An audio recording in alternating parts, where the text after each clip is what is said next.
Hey YouTube, time to do an update on the 1983 F-150. Let's see where we're at.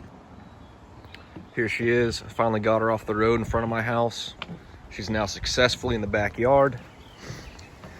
And I found some more problems. She's looking good though. We'll do a quick walk around, let y'all see the updates I've made in the past week, and let you know what needs to be done in the near future. She has a brand new gas tank on her to fix the leak in the old one. There it is right there, all hooked up. I had to get a new fuel filler neck. The old one was slightly dry rotted. Picked it up from O'Reilly's. And I got a new fuel sending unit as well because the old one was so rusted.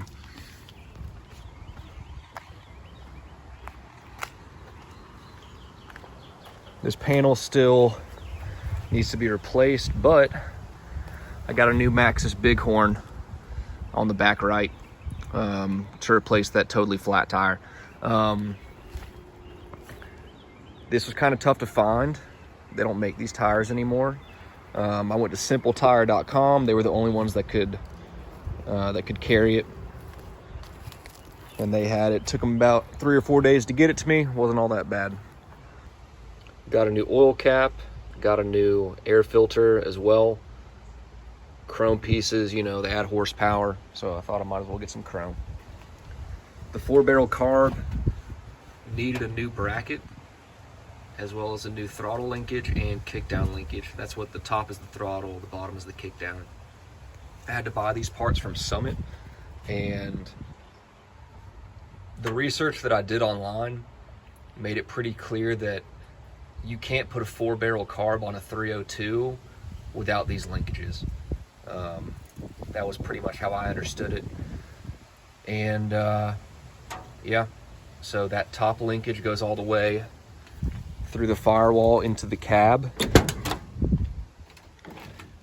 and it's plugged in right there at the top of the pedal. It took some adjustment to get the throttle just right, but we made it work.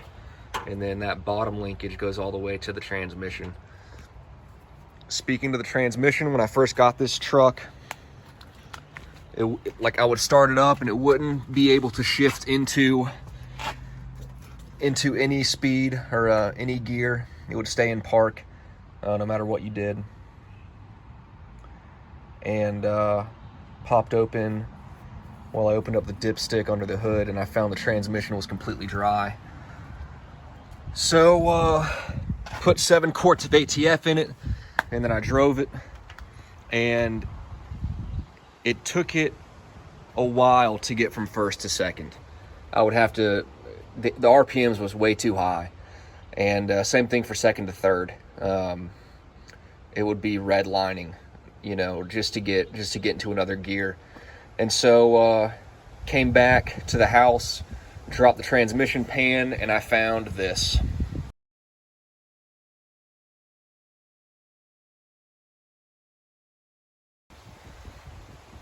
I knew it was bad as soon as I saw it.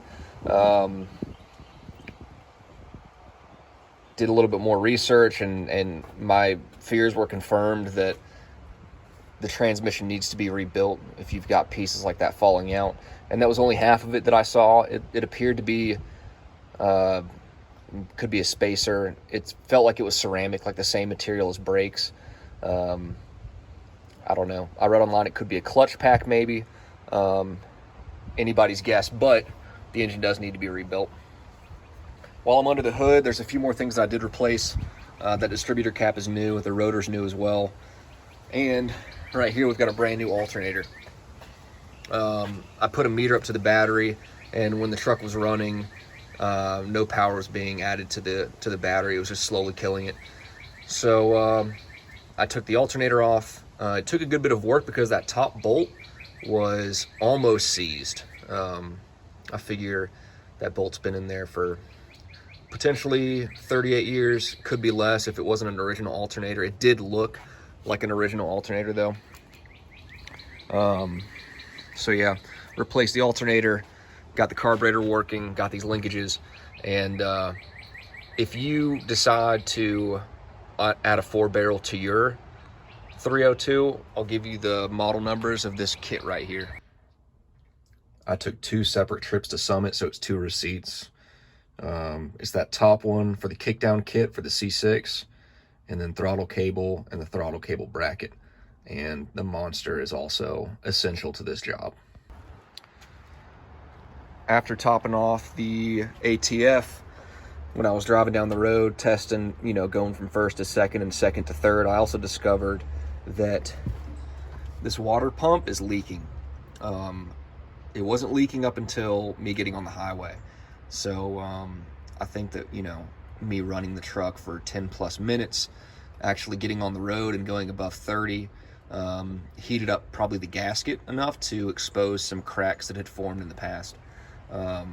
Starting to figure out that, you know, these trucks may seem 100% fine, and then it's not until you actually get them on the road, get them at operating temperature, and put a little stress on them that you may discover a few more things you didn't, you know, first realize when you looked at it. But the engine seems to be running good. It really does. I had a buddy come over and we checked on the timing. We rotated that distributor cap setup a little bit to get more accurate timing. It's running really good. It really is. I'll do a quick cold start for y'all and we can end the video.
That's all I've got for now.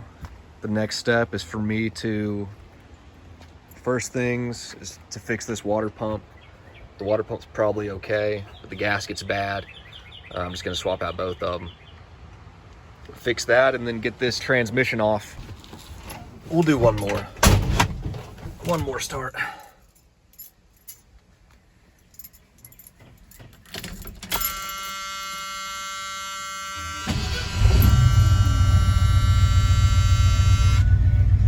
There you go. That's that fuel sending unit right there.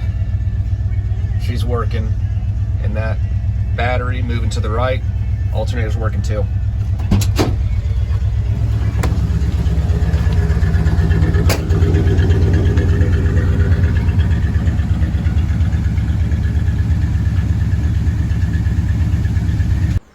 That's all I've got for now. Thanks for watching, and I'll post an update as soon as possible, as soon as I get that transmission knocked out and as soon as I get that water pump fixed. Later, YouTube.